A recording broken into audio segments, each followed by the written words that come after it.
दुनिया भर में रवा साल 2023 को तारीख का गर्म तरीन साल करार दिया जा रहा है। दुनिया के मुख्तलिफ खित्तों को इस वक्त हीट वेव का सामना है और साइंसदानों के मुताबिक इस साल का मौसम गर्मा तारीख का गर्म तरीन साबित हुआ है। 1940 से मौसमियाती रिकॉर्ड को मुरतब किया जा रहा है, मगर जून से अगस्त 2023 के दौरान दुनिया का दर्जा हरारत गुज़िश्ता बरसों के मुकाबले में सबसे ज्यादा देखने में आया है। ये बात यूरोपीय यूनियन के मौसमियाती इदारे कोपर्निकस क्लाइमेट चेंज सर्विस की जानिब से जारी रिपोर्ट में बताई गई। रिपोर्ट के मुताबिक रवा साल जून से अगस्त के दौरान औसत आलमी दर्जा हरारत 16.77 डिग्री सेंटीग्रेड रहा, जो 1990 से 2020 के औसत के मुकाबले में 0.66 डिग्री सेंटीग्रेड ज्यादा था।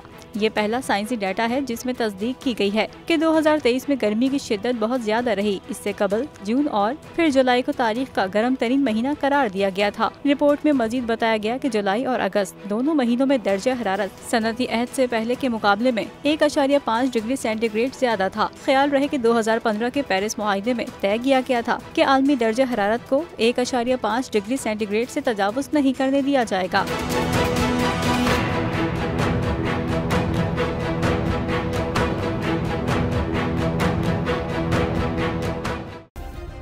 सब्सक्राइब करें और बेल दबाएं ताकि कोई खबर रह न जाए।